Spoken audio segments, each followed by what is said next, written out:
What is up, YouTube? Welcome to this Riverdale Chapter 2 episode breakdown and review.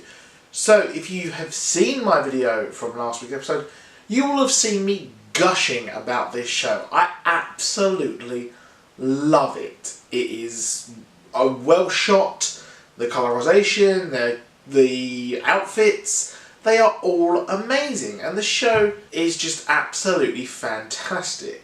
And I wouldn't say it's an accurate portrayal of teenage life. I think that the writing is great. I really enjoy the dialogue, etc. I think it's done a very, very good job of adapting a wholesome Americana comic into the modern Pretty Little Liars and Scream world. And it's continued on that path this week.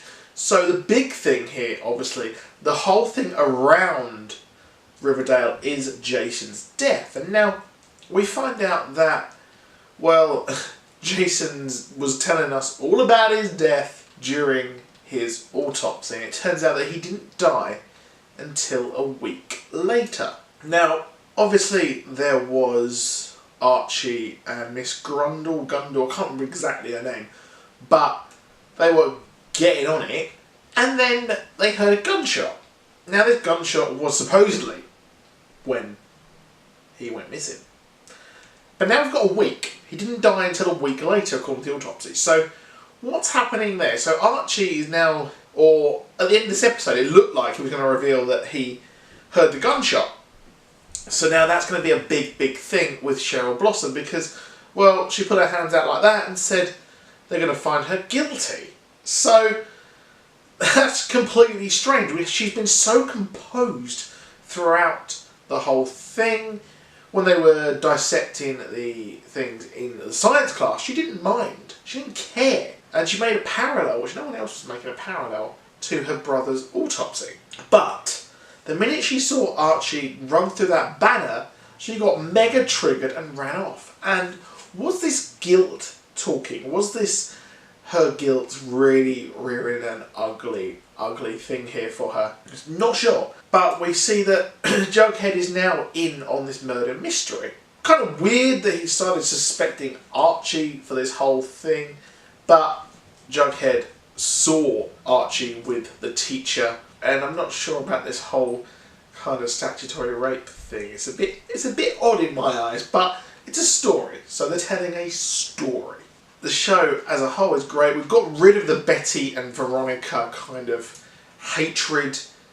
I find it weird that they were suddenly friends again, and then she started to hate her, and then Betty was like, you know what, I'm going to go and get a peddy with Cheryl. So that completely didn't work, and we found out about Betty's weird, kind of mentally unstable sister. And I'm not sure if Cheryl actually thinks it was her sister, or if she just wanted to be a massive, massive bitch about it. So I'm glad at the end we got that whole squad together. We got that classic Jughead, Archie, Betty, Veronica. They're all together, the four horsemen.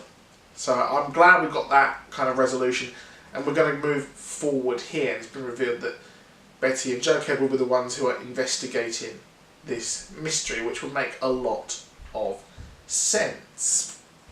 I like how Jughead's crown is actually in his beanie hat. We've got a kind of cut into the beanie, and it looks a lot like the crown that he has in the show. Now, I'm not sure what's going to happen with Moose and Betty's friend. Are they going to actually have a relationship? Be interested to see how this relationship progresses forward. But one thing is for certain in this show, I do not think that it was Cheryl Blossom who killed her brother. Not one bit. Far, far, far too obvious in this show for that to happen. So, if it isn't, then who is it? Now, it'll be an interesting thing if maybe Jason pursued a relationship with Betty's friend there. That'd be kind of interesting. That'd be an interesting way of bringing this round and twisting it on its head.